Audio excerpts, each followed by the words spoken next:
Hello，大家好啊！2025年10月25號星期六晚上嘅10點47分，咁係 Raymond Vlog 嘅第102集。咁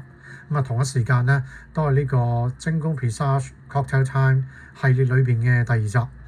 原來上一次呢，嗰集講關於台灣限定嘅紅石榴蜂蜜茶呢，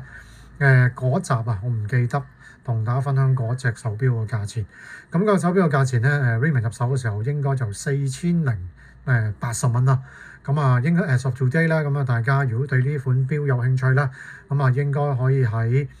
唔同地方嘅一啲嘅 dealer 啦，或者喺網上面嘅 carousel 啦，咁應該都仲可以咧揾得到呢一隻嘅限量版嘅手錶。咁啊，大家咧如果有興趣咧，咁可能咧就要加緊腳步啊。咁因為如我上次所講啊，嗰款嘅手錶咧，咁個限量數量就只係得500嘅啫，500隻嘅啫。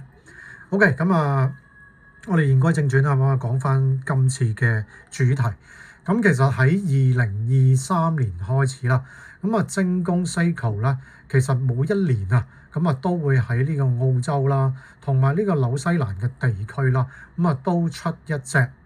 叫做地區嘅限量版 Limited Edition。咁啊，亦都係屬於咧 Cocktail Time 裏邊嘅 series 嘅。咁啊，直到今時今日啊，2023年嘅嗰款叫 Eori Moment 啊，咁啊，阿 Raymond 真係出盡九牛二虎之力啦。咁啊，都係仲暫時嚟講啊，我都係未揾到呢一款嘅手錶。咁啊，我而家入手到啦，就分別就2024年啦，同埋2025年，分別呢2年嘅限量版咧，咁我都可以買得到。咁今集咧，我就先優先咧，就同大家講。2024年啊，咁精工咧就 crossover 呢一個非常出名一個牌子叫做 LAAK。咁啊呢一個位於呢個澳洲啊Tasmania 呢個塔斯曼尼亞一個非常非常出名做呢個蒸餾威士忌嘅一個酒廠啦。咁啊去做咗個 crossover。咁今次咧呢一款嘅 crossover 嘅手錶佢個名啊就叫 Ichigo Ichini。咁啊譯翻咗中文咧就叫一期一會。咁其實咧就係一款其中有一個成分啊，或者嗰個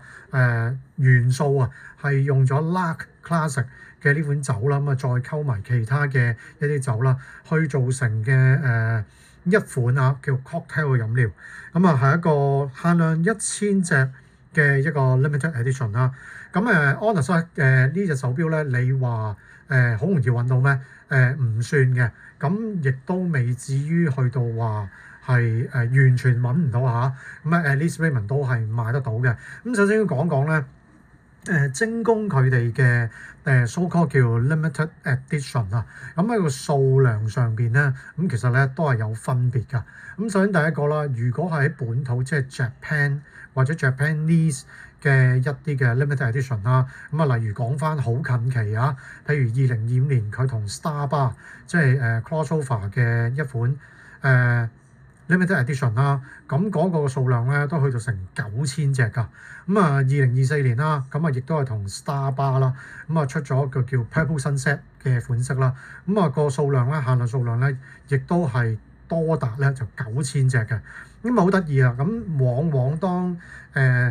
Cocktail Time 一離開咗佢自己嘅本土日本，而去其他嘅 country 去做一啲 limited edition 嘅時候咧，咁往往佢嘅數量咧就係比日本咧就少好多㗎。咁啊，但凡頭先我 Raymond 所講過，已經前後出咗3年澳洲、紐西蘭地方限定咧，咁分別每一年嗰個數量咧都係只係得1000隻嘅啫。咁啊，上一次同大家分享嘅嗰隻台灣版啦，咁啊可能台灣嘅地方更細啦，人口更少啦，咁所以咧個數量咧就只係更少，就得翻500隻嘅啫。咁同埋啦。如果講澳洲啦，佢哋嗰邊嘅 dealer 咧就非常非常之 discipline 㗎。咁啊我喺呢個澳洲嘅唔同嘅一啲 online shop 啦，其實我都見到咧，即係呢一款嘅手錶啊，唔係呢一款手錶，係我下一集會再講嘅嗰隻叫 Conti 嘅嗰款嘅手錶咧，今年出嘅。我喺好多澳洲嘅 online shop 嘅 dealer 咧，我都見到啊。咁但凡喺澳洲嘅authorized dealer 或者叫 online shop 啦，佢係一律全部咧都係唔會寄離開澳洲或者紐西蘭嘅 country 嘅。咁啊之後就要逐條 link 啦，逐間 shop 啦，咁就去 click 啦，就去揾啦。咁最尾咧成功2次，分別2024年款、2025年款咧，咁我都係只可以喺呢個紐西蘭嘅地方咧，我先買得到㗎。咁啊呢款係一款24年限定嘅手錶啦。咁啊個外形啦，款式係相當之靚仔啊。咁啊同埋如我上次所講，咁但凡每一次真係一啲country wise 嘅一啲 limited edition 啦，咁啊佢嘅 package 啦，個包裝啦，咁啊都係非常之有誠意啦，係獨一無二嘅。咁啊特別是咧，但凡係喺呢個紐西蘭同埋澳洲，佢哋嘅 limited edition 啦，嗰個嘅 box 同埋個 package 咧就更加精美同埋更加靚。咁啊全部咧都係用啲叫 timber box 啊，係一啲木盒嘅製作㗎。咁或者事不宜遲啦，我哋喺睇手錶之前啦，咁我哋或者就先去望咗今次啊佢一個好有誠意啦，我自己覺得好精美、好靚。咁我諗咧，大部分機會大家如果有買開 Presage 嘅手錶，咁啊應該都係收到一個白色嘅紙盒啦。咁我哋睇一睇下呢一個澳洲或者紐西蘭嘅當地限量版，佢個 package 究竟有幾靚？OK， 咁啊 package 咧就長長方方形嘅，咁basic 首先就會有一個黑色嘅指套啦，咁上面都有個 barcode，咁啊寫咗呢一款手錶嘅型號啊 SRPL20J1，咁啊呢一個咧就 limited edition 限量1000隻，裏邊咧就已經係去到第961隻㗎啦。咁個包裝啦就大家面前見到啦，咁首先咧就係一個有暗紋啦。一個好厚實嘅一個紙質啊，一個卡通咁硬嘅咧嘅一個外包裝啦。咁跟住當個外盒個蓋我哋攞開咗之後咧，咁大家就會見到啊，即係一個都幾有儀式感啦，一個幾有 elegant 啦。咁啊有一塊我都唔知呢啲係咩質地就係一個包住個木盒嘅一塊嘅布啦嚇。咁跟住攞咗佢出嚟之後咧，咁啊大家會見到啦。咁就如我所講啊，咁就係一個叫timber box 啦。咁啊係一個全木製嘅一種嘅木盒嚟嘅。咁啊今次呢一款啊，即係 crossover 呢個 Lug 呢一個brand 啦，或者呢個牌子啦，用咗嘅顏色咧就係呢個深黑嘅黑色嚟嘅。咁個概念或者個 concept 咧就係要 tribute 翻啦，或者致敬翻啊，即係 Lug 呢間廠啊，佢哋嗰啲叫陳釀嘅酒桶啊，嗰個木紋啦，同埋嗰個卡通嗰個顏色。咁啊當個木盒打咗之後啦。咁啊上面咧就有寫住 Presage 啦，咁啊上面呢個咧就係個皮製嚟㗎，咁啊連下邊呢個部位，咁就用兩條橡筋啦，就hold 住咗呢款手錶，咁嗰個部分咧就全部咧都係啲人造嘅仿皮嚟嘅，咁啊淨係望呢個盒啊，即係雖然就冇好多年前啊，即係買啲瑞士錶好 grand 啊，好大盒啊。好有獲得咁好嘅儀式感嘅嗰種咧，咁啊就未至於。咁但係 Honest 即係以Seiko 啦，咁啊其實佢嘅系列嘅手錶都係啲日用啊，或者係比較親民一啲嘅款式啦。咁所以通常咧都唔會用一啲咁靚啦，或者叫咁精美啊，即係咁有收藏價值嘅一種嘅 package。咁好啦，大概個 package 啦，咁啊都同大家分享過。咁啊或者我哋事不宜遲啊，我哋去望一望我哋今次嘅主角啊，我哋個手錶嘅真身。咁啊，大家面前咧就係今次嘅主角啊，咁啊一隻嚟自於澳洲紐西蘭限定嘅2024嘅 limited edition 啦，一個款式。咁上一次都有介紹過啦，咁喺呢個 Cocktail Time 個世界裏邊啦，咁啊喺個 dial 盤面嘅設計式樣啊，咁總共都有3款啦。咁啊上一次我哋講呢個台灣限定嘅時候，已經咧就介紹過嘅其中一款啦，就類似一啲和紙有 texture。有效果嘅一款嘅 dial 嘅盤面嘅設計啦，咁啊今次咧呢一次嘅同 Lug 合作嘅呢一款嘅手錶啊，佢選擇咗用嘅咧就係一個好似紙線啊，或者咧就好似一啲3D 立體係一啲壓製雕刻咗出嚟嘅咁嘅一種太陽放射紋啊嘅一種嘅盤面啦，嗰種嘅 dial 啦，咁同埋上面嘅顏色啊仔細嘅嘢啦，我一陣間再分享。咁啊或者我哋都好快啦去講一講啦，即係關於呢個手錶嘅一啲基本嘅規格。咁其實如上次所講啊，咁啊 basically 啦，所有嘅 cocktail time 啦，佢哋個 case 嘅形狀啦、個款式啦，咁啊全部咧 exactly 咧都係一模一樣，咁所以咧個 dimension 各方面咧基本上咧大家都係一樣噶。咁啊首先第一個啦，佢哋個直徑啦就40.5個 mm 啦，咁啊粒到粒距離咧47.5個 mm 啦，咁啊而呢個錶嘅厚度連埋呢個 glass box 嘅一個嘅 crystal 啦，咁啊成隻手錶嗰個厚度啦就去到11.8個 mm 啦。咁今次咧嗰個 case 縱使啊，佢都係用咗呢一個stainless steel 啦嘅316L 嘅鋼材質啦嚇，咁但係咧今次呢一款咧佢係做咗呢個 rose gold 呢個玫瑰金嘅電鍍 PVD 咧做處理，咁啊 throughout 咗成個 case 啦、bezel 啦，咁啊去到 crown 啦，咁啊一路伸延到喺個 dial 上邊嘅12嘅 index 啦，兩支嘅指針啦，同埋嗰個 day window 嘅框啦，咁啊全部咧個 colour tone 咧都係統一啊，用咗淺淺地好淡顏色嘅一種 rose gold，咁啊做咗呢一款嘅手錶，咁啊成個外形啊成啊，咁啊走出嚟啦，咁啊非常之優雅啦，好 elegant 啦，咁啊一個好有貴錶嘅一種嘅風範啊，咁啊我哋反轉個錶帶去望一望先，咁啊大家可以俾少少時間我，咁就將個錶帶啦可能抹一抹啦，咁啊俾大家睇一睇個錶帶，咁但凡係澳洲同埋紐西蘭嘅 limited edition 啦，咁佢哋咧即係除咗個限量以外啊，咁而且咧咁啊每一隻咧，而且係都係一啲叫 number 特嘅一啲嘅限量版啊，咁所以大家咧就大概喺呢個位置啦，咁應該會見到，咁啊除咗外緣嗰度寫住一個 limited edition 嘅一個進克以外啦，咁啊再呢個位置嘅褪入去啦，咁啊大家見到啊，呢一隻咧就係呢個961隻，咁啊 over 2000隻啊。咁啊後邊啦一個 see-through case back 啦，咁啊都係用咗呢個電鍍嘅 rose gold，咁啊做咗呢一個 case back，咁啊所有嘅 cocktail time，咁啊如之前都講過啦，全部咧都係 made in Japan，咁所以後邊呢度都寫咗，咁啊就一個 MIJ 嘅款式嚟嘅。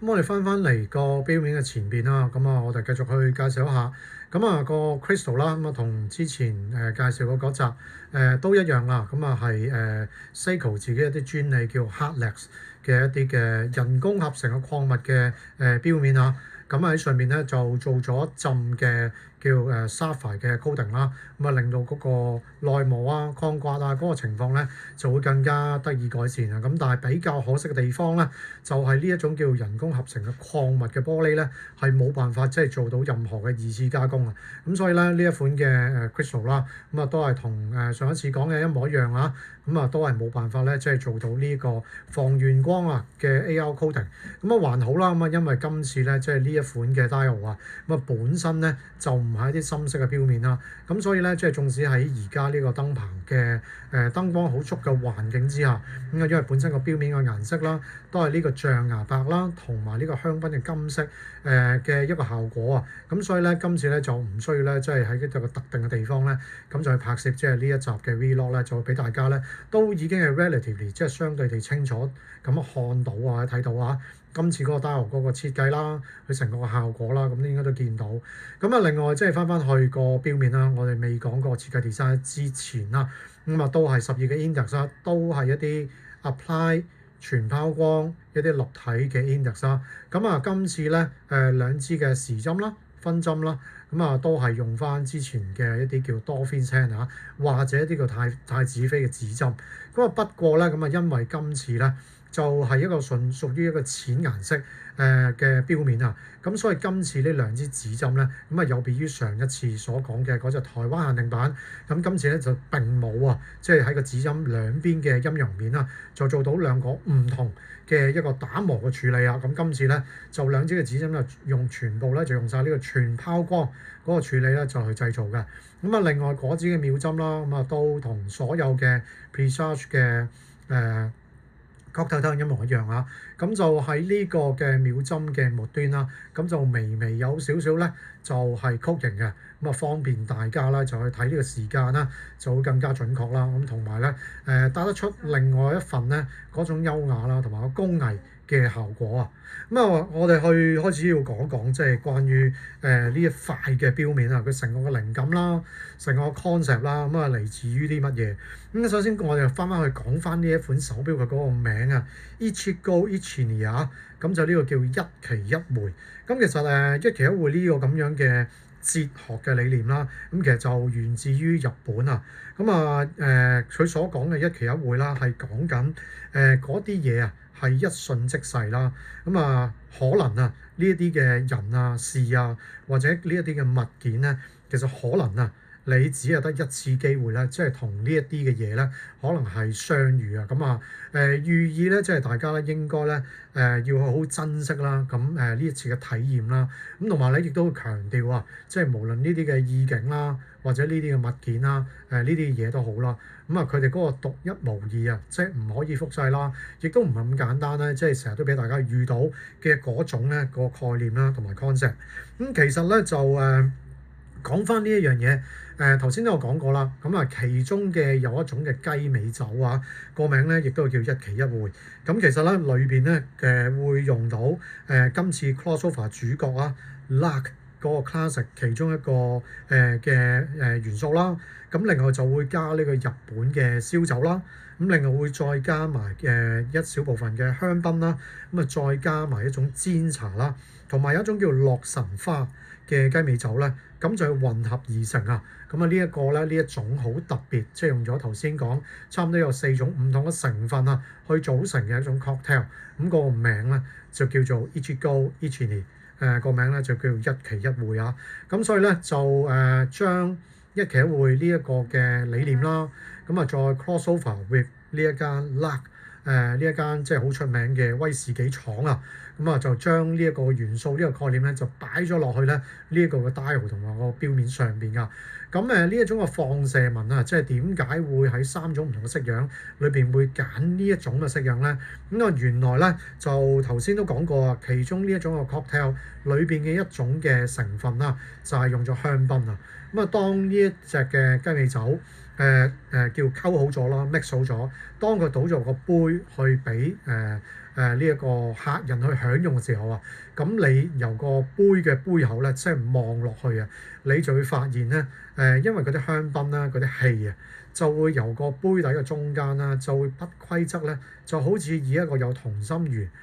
向外咧，就慢慢浮上嚟，同埋慢慢向外擴射嘅擴散啊，即係嗰種嘅效果啊。咁所以咧就要營造啊呢一種咁樣樣嘅一期一會嘅 cocktail 啊，即係嗰種嘅視覺效果啦，嗰種嘅美學啦，同埋嗰種嘅意境啦。That's why 今次咧就喺3款唔同嘅dial 嘅式樣裏邊咧，今次就揀咗呢個 sunburst 太陽放射紋嘅呢個式樣嘅。咁啊而呢一款嘅 dial 上面啊，其實裏邊咧就用咗幾種唔同嘅顏色去令到佢咧可以做到一啲唔同嘅漸變顏色啊。咁裏邊咧分別就係由呢個最淺顏色一啲叫象牙白啦，咁啊開始慢慢去變深嘅顏色啦。咁一路將個卡拉通咧就會伸延到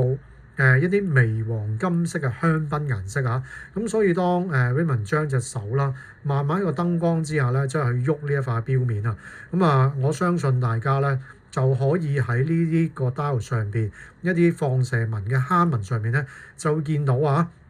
無論有個同心圓一路向住個 chapter ring 去擴散啦，佢每個坑紋嘅中間由左至右啦，或者由右至左啦，跟隨個光線嘅轉變咧，都係會有嗰種象牙白變做香檳金嘅嗰種意境啦，嗰種顏色嘅轉換啦，咁就喺呢塊嘅 dial 上邊咧，又會顯示到出嚟啊！咁呢個咧就係今次即係呢一款嘅dial 啦，佢設計出嚟嗰個嘅美感啦，同埋嗰個效果，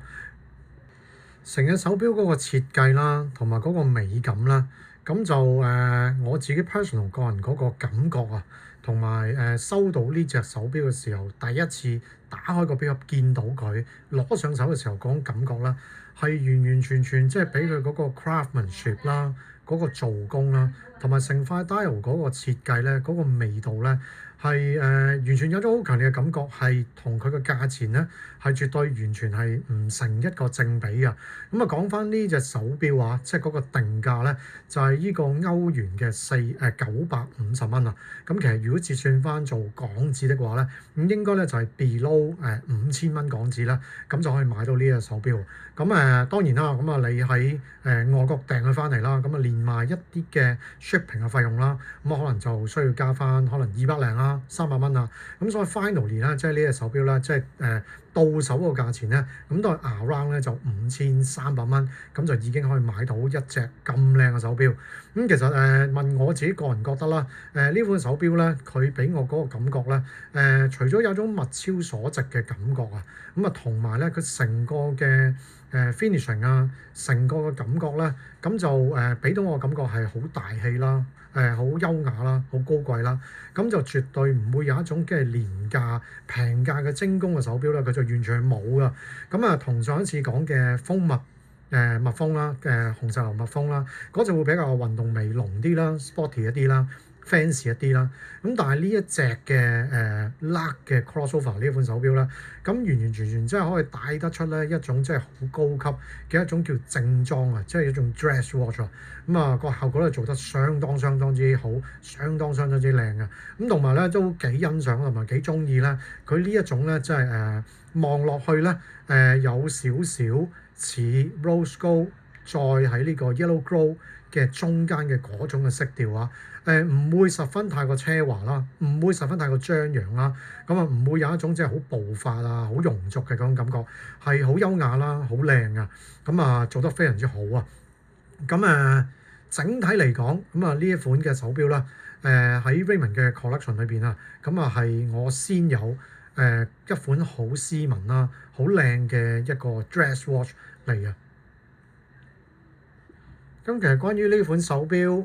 由內而外佢嘅設計啦、佢嘅理念啦，咁啊成個主題啦，或者佢嘅做工啊、craftsmanship 啊，咁啊都同大家去分享過啦。咁啊去到片嘅最尾啦，咁啊或者我再一次咧，就喺唔同嘅角度啊，就可以去盡量 demonstrate，即係俾大家再一次喺唔同嘅角度再欣賞一下呢隻手錶啊嘅，特別是佢個 dial 啦、個錶面啦、嗰個設計、嗰個立體感啦、嗰個顏色啦、嗰個 texture 啦，同埋嗰個光線折射啊，同埋嗰個喺光影之下嗰個美輪美奐嘅效果。